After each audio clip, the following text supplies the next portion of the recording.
mais um domingo. Estamos aqui reunidos juntos para aprender cada vez mais, refletir, né, e começarmos a semana aí de uma forma mais iluminada. Eu convido a todos, então, para a prece inicial. Quem quiser fechar os olhos, se sentir mais à vontade. Obrigada, Senhor. Obrigada, Mestre Jesus, por aqui estarmos reunidos mais nessa noite, em Teu nome, para aprendermos mais sobre Teus ensinamentos, para aplicarmos as lições no nosso dia a dia, na nossa caminhada, que muitas vezes a gente se sente tão sozinho, tão perdido, mas é o Teu Evangelho, Senhor, que nos guia, que nos dá coragem, que nos dá ânimo para continuar seguindo. Nós pedimos também aos trabalhadores do plano espiritual, do Centro Espírita Vicente de Paulo, que abençoa mais este trabalho, mais este estudo do Evangelho no lar, que os nossos lares neste momento sejam iluminados, amparados, Senhor, pela Tua luz, pela Tua energia de amor e de paz. Pedimos também, em especial, para que envolva a nossa convidada da noite, a Karina, a intuindo, a protegendo, aguardando, para que as palavras que ela trouxe para nós possam ressoar em nossos corações, em nossa mente, em nosso espírito, Senhor. Que assim seja. Karina, pode ficar à vontade. Boa noite, queridos amigos do Centro Espírita Vicente de Paulo, de Bauru. Que alegria nós estarmos aqui com vocês em uma casa muito querida ao nosso coração e que nos dá a oportunidade de estudar a doutrina espírita, tão consoladora. E hoje, em especial, o Evangelho com Emmanuel, que nós adoramos. Gratidão pelo convite carinhoso. Então, o versículo selecionado pelo benfeitor para a lição de hoje, lição 12, intitulada A Senda Estreita, do livro Ceifa de Luz, está no Evangelho de Lucas, capítulo 13, versículo 14, e diz assim: Porfiai por entrar pela porta estreita. É uma fala de Jesus. E Emmanuel pensou esse versículo que faz parte do Sermão do Monte. Um sermão que traz orientações que revolucionaram códigos de ética, moral e justiça da época, abrindo novos horizontes para o entendimento dos valores espirituais. São as bem-aventuranças, que nos trazem inúmeras lições, entre elas lições de humildade, consolo, mansidão, misericórdia, pureza, paz, do cumprimento da lei de Deus, todas elas diretrizes do amor. E no versículo de hoje, porfiai significa lutai, perseverai, porfiai, ou seja, se esforcem para entrar pela porta estreita. A orientação de Jesus é pelo esforço, porfiai.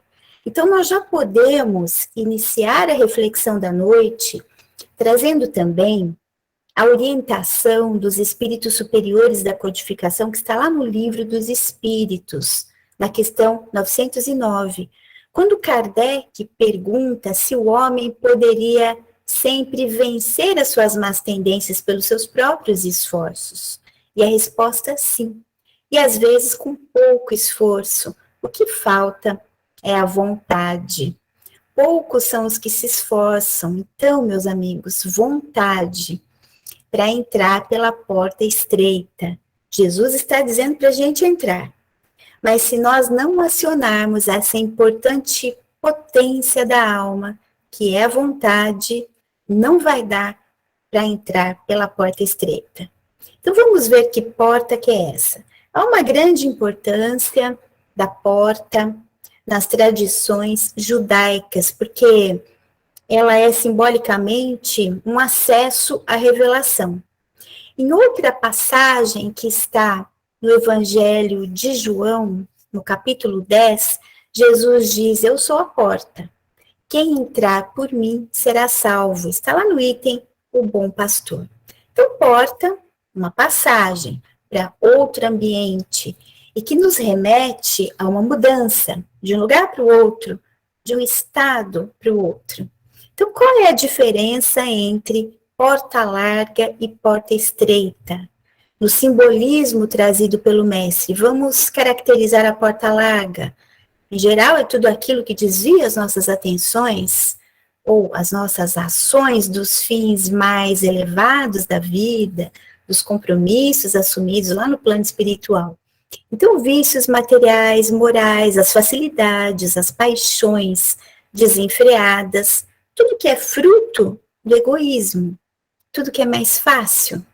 E a porta estreita significa renúncia do personalismo, trabalho interno dos aspectos egóicos, a renúncia dos excessos, dos prazeres materiais da vida, preferencialmente mundana. Por isso que ela é estreita. É difícil passar por ela. E Kardec também utiliza esse versículo, ou os versículos do Evangelho de Lucas, de 23 a 30, no capítulo 18 do Evangelho segundo o Espiritismo. Muitos os chamados e poucos os escolhidos. Lá no item, a porta estreita. E ele vai nos dizer que a porta da perdição é larga. Porque as más paixões são numerosas e o caminho do mal é o mais frequentado. E a porta da salvação é a porta estreita. Porque o homem que deseja transpô-la deve fazer grandes esforços para vencer as suas mazelas, más tendências, e poucos se resignam a isso, diz Kardec. Então, o caminho da salvação, ou a porta da salvação, é estreita. E o que é a salvação? É aquilo que acontece de melhoria no interior de cada um de nós, dentro de nós, através do bom combate contra os defeitos, o desenvolvimento de virtudes. E todos nós temos acesso à salvação, porque nós fomos configurados por Deus para o amor, para a perfeição relativa. Então, a gente tem a potencialidade do desenvolvimento amoroso. Então, vamos ver como que o benfeitor Emmanuel trabalha esse versículo na lição A Senda Estreita. Então, diz o benfeitor: não te aconselhes com a facilidade humana para a solução dos problemas que te inquietam a alma. Realização pede trabalho, vitória exige luta. Então, meus amigos, os espíritos superiores, com Kardec, não disseram para nós que a evolução seria fácil, mas nos orientaram sobre os esforços e a vontade, sendo que o trabalho, uma das leis morais, é o caminho para a evolução, para a vitória espiritual. E esse processo de evolução pelo trabalho é tão fundamental que o Espírito da Verdade pediu para Kardec para que ele colocasse um emblema em Prolegômenos, o prefácio, a introdução do Livro dos Espíritos, que expressa o trabalho do Criador em uma cepa de uva, onde a cepa simboliza o corpo, o bago, o espírito unido ao corpo, e a seiva, ou suco, é o espírito. E ele diz que o homem que intensifica o espírito, ou seja, depura o espírito pelo trabalho, e é pelo trabalho do corpo que adquire conhecimentos. E olha só que profundo, para extrair a seiva, o suco, a uva precisa ser amassada, trabalhada. Então, nós precisamos ser amassados, meus amigos, para evoluir. Esta é a senda estreita. Então, continua o benfeitor Emmanuel, ele diz: Muitos jornadeiam no mundo na larga avenida dos prazeres efêmeros e esbarram no cipoal do tédio ou da intemperança, quando não sucumbem pelas farpas do crime. Muitos preferem a estrada agradável dos caprichos pessoais, atendidos e caem desavisados nos fojos de tenebrosos enganos, quando não se despenham nos precipícios de tardio arrependimento. Fojos de tenebrosos enganos é um buraco disfarçado. O fojo é o buraco aberto na terra, disfarçado com folhas, galhos para pegar bichos e animais. Então, o benfeitor, ele nos chama a atenção para a porta larga dos enganos, dos prazeres do mundo, que é passageira. Mais cedo ou mais tarde, ela se fecha no tédio. Tudo isso é fruto do vazio existencial.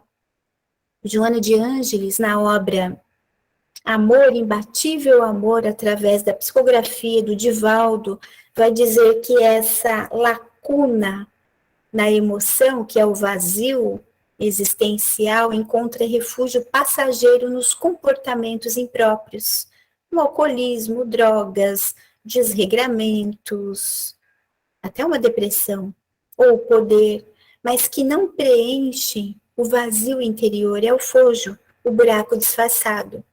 E chega um tempo em que há uma saturação por falta de sentido na vida. É uma questão de tempo para que esse tipo de prioridade material ou as facilidades da porta larga deixem de fazer sentido. Aquilo não preenche mais. Ou ainda, diz Emmanuel, esbarram no destempero, o desequilíbrio psíquico ou na criminalidade, porque não houve uma busca maior pela essência divina que está dentro de cada um de nós. O egoísmo predominou, a falta de auto-amor, de autocuidado. E a pessoa se perdeu na avenida larga, mas lá na frente vem o arrependimento, a culpa e até o remorso. Mas a doutrina espírita, meus amigos, preenche essa lacuna existencial de tédio, de intemperança, caprichos pessoais, por conta da construção da fé raciocinada. Então, eu acredito no objeto da minha crença, o Espiritismo, porque no momento em que tudo vai mal, no momento de dor, o Espiritismo me consola, me dá respostas e sustentação para o enfrentamento positivo das lutas que a vida nos apresenta. Não é que ele tire o sofrimento, porque ele ainda é pedagógico nesse nosso momento evolutivo, mas tira o desespero. Então é a questão do bem e do mal sofrer que nós aprendemos lá no capítulo 5 do Evangelho segundo o Espiritismo. Então continua o benfeitor Emmanuel. Seja qual for a experiência em que te situas na terra, lembra-te de que ninguém recebe um berço entre os homens para acomodar-se na inércia, no desprezo deliberado às leis que regem a vida. Então nós reencarnamos com um propósito divino. O objetivo da encarnação é a busca da perfeição relativa, melhoria, e há de se ter o cuidado para não se acomodar na inércia, que é uma metáfora, um movimento constante, que não muda, ou não reage. Então, se a pessoa não tiver a consciência das mudanças interiores que deve realizar, do ideal de se ajudar, de ajudar o outro, para desenvolver o auto-amor e o amor ao outro, combatendo seus obstáculos íntimos, o comodismo, e sair da zona de conforto, buscando metas espirituais. Se não fizer isso, não terá uma vivência mais profunda da vida e ficará estagnada. A lei do trabalho é a lei de Deus e que nos leva ao progresso. Recordando as palavras de Jesus, meu Pai trabalha até hoje, eu também trabalho. Então comenta o benfeitor Emmanuel na lição, continuando. Nosso dever é nossa escola. Por isso mesmo, a senda estreita a que se refere Jesus é a fidelidade que nos cabe manter limpa e constante, no custo às obrigações assumidas diante do bem eterno. Para sustentá-la, é imprescindível sacrificar no santuário do coração tudo aquilo que constitua a bagagem de sombra no campo de nossas aspirações e desejos. Então, aqui, Emmanuel nos ajuda a entender a metáfora e o ensino de Jesus. Fidelidade que nos cabe manter limpa e constante. Fidelidade, então, firmeza, pontualidade, lealdade aos ideais do bem. Fidelidade no sentido de constância. E isso se faz através do dever, que é uma virtude a ser desenvolvida por nós. Uma chamada forte de Emmanuel. Quando ele fala que o dever é a nossa escola e que para sustentar a senda estreita, nós temos que sacrificar no sentimento a bagagem da sombra que ainda trazemos. De que maneira fazer isso, meus amigos? Pelo autoconhecimento. A doutrina nos ensina que é a chave do progresso individual. Porque nós somos seres duais. Há uma dualidade de sombra e luz dentro de nós. E para dissipar a sombra e fazer luz, o trabalho. É o trabalho que nos leva ao desenvolvimento da consciência do dever cumprido. Então, o que será que é correto em determinada situação? A gente não pergunta isso, o que eu vou fazer? O que fazer? Então, a nossa tendência é ir pelo caminho mais fácil. Mas o dever, ele pede trabalho, o caminho mais difícil. E Kardec seleciona uma comunicação do Espírito Lázaro no Evangelho segundo o Espiritismo, lá no capítulo 17, um capítulo belíssimo, e que traz uma orientação profunda, e que diz assim: na ordem dos sentimentos, o dever é muito fácil de ser cumprido, porque se acha muito difícil de ser cumprido, porque se acha em antagonismo com as seduções e interesses do coração. E ele diz: suas vitórias não têm testemunha, suas derrotas não têm repressão. O dever íntimo do homem está entregue ao seu livre-arbítrio, à sua liberdade, o aguilhão da consciência. Esse guardião da probidade interior o adverte e o sustenta, diz Kardec, mas permanece frequentemente impotente diante dos sofismas da paixão. E aí Kardec diz: o dever do coração, Kardec não, Lázaro, o dever do coração, como precisá-lo? Onde começa ele? Onde se detém? Ou seja, até onde vai? Nós nos perdemos muitas vezes aí. Então ele diz que o dever começa precisamente no ponto em que ameaçamos a felicidade ou a tranquilidade do outro. E termina no limite que não gostaríamos que fosse ultrapassado em relação a nós mesmos. Parece fácil. É só se colocar no lugar do próximo, do outro. Mas nós não fazemos isso.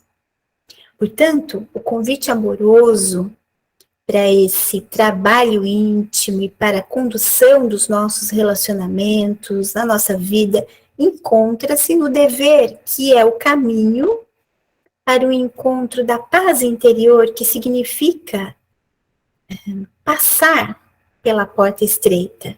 Então, nesse senso de dever que Kardec e o Espírito nos trouxe, então, muitas vezes, nós precisamos recuar, combater as paixões materiais. Outras vezes, precisamos silenciar em determinada situação, trabalhar mais, ter um bom olhar para o outro que nos agrediu, compreender mais, perdoar mais, ou seja, amar mais. Então, continua Emmanuel, ele diz assim: adaptarmos-nos a disciplina do próprio espírito na garantia da felicidade geral é estabelecer em nós próprios o caminho do céu que almejamos. Então, Emmanuel está destacando a questão da disciplina, que assim como o dever, são virtudes que nós devemos desenvolver, devemos buscar. Elas estão atreladas. Para passar pela senda estreita é necessária disciplina, senão nós não vamos conseguir. Todos os seres e coisas estão subordinados a uma organização estabelecida por Deus, que, portanto, é perfeita, imutável. As leis de Deus são harmônicas, desde o micro ao macrocosmo. Mas quem faz confusão somos nós, os indisciplinados, que desarmonizamos as coisas. E dentro dessa organização estabelecida pela lei de Deus, nós temos o progresso para chegarmos à perfeição relativa. Mas o progresso depende de ordem. E isso só acontece com disciplina. É só através dela que nós vamos atingir os objetivos espirituais. Se nós não nos organizarmos internamente e externamente, as coisas complicam para nós.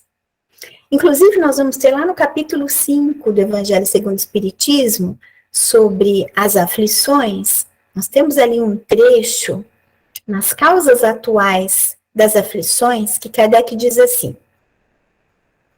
remontando a fonte dos males terrenos, reconhece-se que muitos são a consequência natural do caráter e conduta daqueles que sofrem. Quantos homens caem pela sua própria culpa? Olha só o que diz Kardec. Quantos homens são vítimas da sua imprevidência, orgulho e ambição? Quantas pessoas arruinadas por falta de ordem, perseverança, é tudo Kardec, mau comportamento e falta de limites dos desejos, mas que puxão de orelha de Kardec para nós. Está falando que uma das questões da nossa ruína é falta de ordem. E isso passa, meus amigos, por pequenas situações, até maiores, pequenas. Pede a chave do carro para você ver de manhã.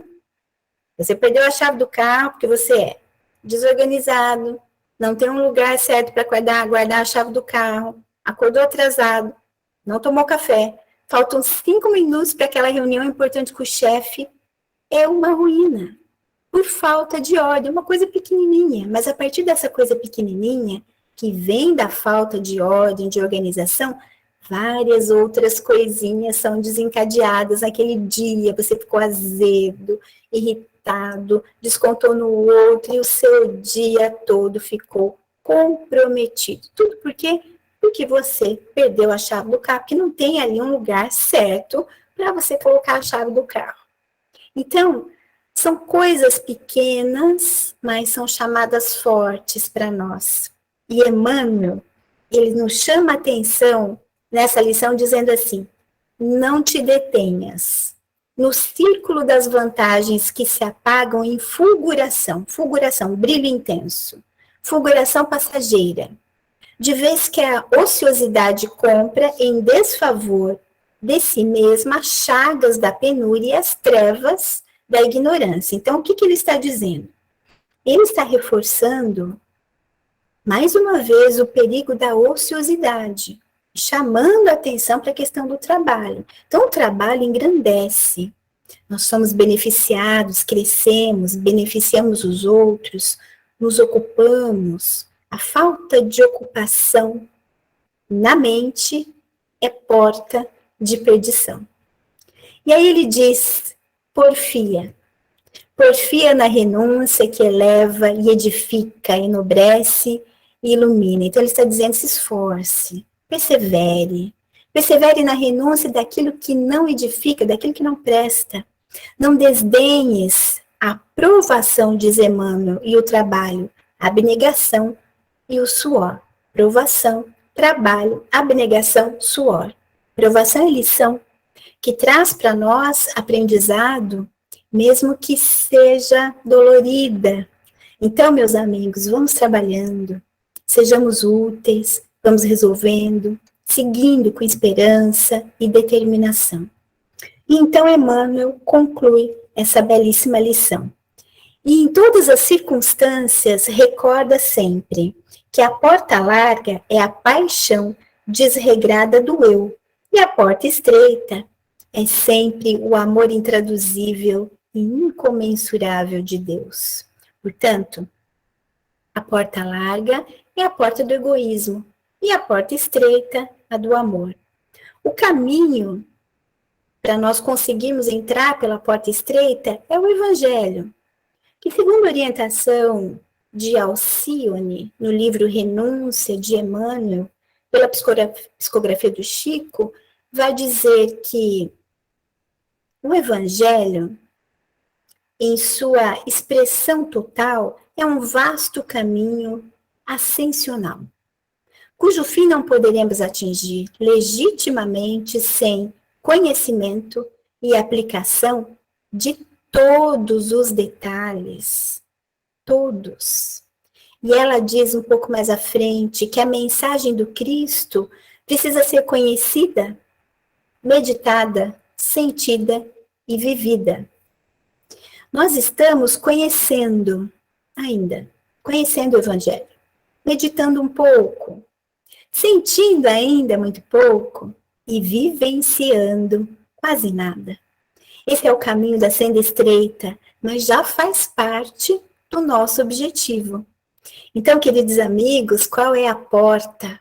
A porta é Jesus, que disse num outro momento: eu sou a porta. Se alguém entrar por mim, vai se salvar. Está lá no Evangelho de João. E é por isso que ele disse: ninguém vai ao Pai senão por mim. E usou muitas metáforas. Eu sou a porta e não uma das portas. Olha que interessante, eu sou a porta. Não é uma das portas, ele é a porta. Eu sou a luz do mundo, eu sou o pão da vida, eu sou o bom pastor. Então o convite hoje é que vamos todos, é que a gente vá por essa porta. Muita paz a todos, um beijo no coração de cada um de vocês, gratidão imensa por essa reflexão, viu, meus amigos? Nós agradecemos muito aí a exposição da Karina, desse lindo capítulo, e ela nos expôs aí com tanto carinho, simpatia e profundidade, né? Muito obrigado, Karina. Vamos agora nos preparar para nossa parte, a nossa oração final, mas também uma rápida irradiação, né? Então, que a gente, com muito carinho no nosso coração, com muita alegria, por aqui estarmos juntos, né? Temos ouvido essas palavras, essa exposição tão bonita. Então vamos nos tranquilizar. Respirar com tranquilidade, acalmar bastante os nossos pensamentos. E com a imagem de Jesus, os nossos corações, a nossa mente, pedir ao nosso Mestre que nesse momento do nosso Evangelho no Lar, que todas essas bênçãos possam iluminar e proteger a nossa casinha, aqui o lar de cada um de nós, que as nossas energias possam se fortalecer e essas bênçãos possam limpar, amparar e iluminar cada um dos cômodos da nossa casa. Com muita luz, com muito amor. E que essa paz, esse carinho, também possa, se possível, ser levada a irmãos nossos que são nossos vizinhos queridos. E que essa paz possa se fortalecer em cada um dos participantes aqui desse Evangelho no Lar. Deixe que essa luz possa crescer nos nossos corações e iluminar todo o ambiente da nossa casa.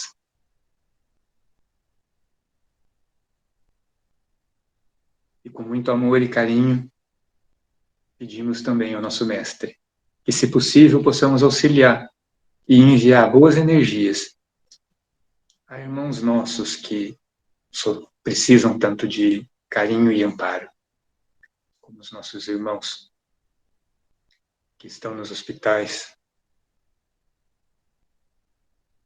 que estão às vezes desamparados, em lares, e os nossos familiares ou amigos que se encontram em desequilíbrio, que eles também possam receber essa nossa lembrança e esse nosso amor. Também irradiamos, Senhor, por toda a nossa cidade,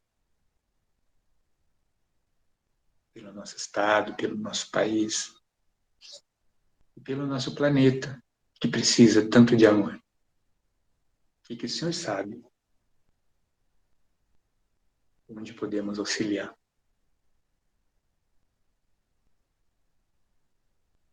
Então deixemos que esse momento tão especial, onde ouvimos essas palavras de tanto carinho,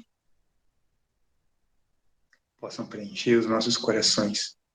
E com esse amor, pedimos também ao nosso Mestre que nos auxilie a encontrar esse caminho da porta com Jesus, nos auxiliando sempre a ter a atenção em amenizar o nosso orgulho, nossa vaidade, o nosso egoísmo, e fortalecer os nossos passos na disciplina, no amor ao próximo, no trabalho, na caridade sempre que possível. Ajuda-nos, Mestre, sempre permitindo esse auxílio amoroso e carinhoso dos nossos mentores. Obrigado, Mestre Jesus, por essa oportunidade, por esse momento especial. Que a nossa semana possa se iniciar com toda essa luz e equilíbrio, e que possamos levar, onde estivermos, esse carinho também a irmãos que estejam ao nosso lado. Em teu nome, Mestre, encerramos o nosso Evangelho no Lar dessa semana. Que assim seja.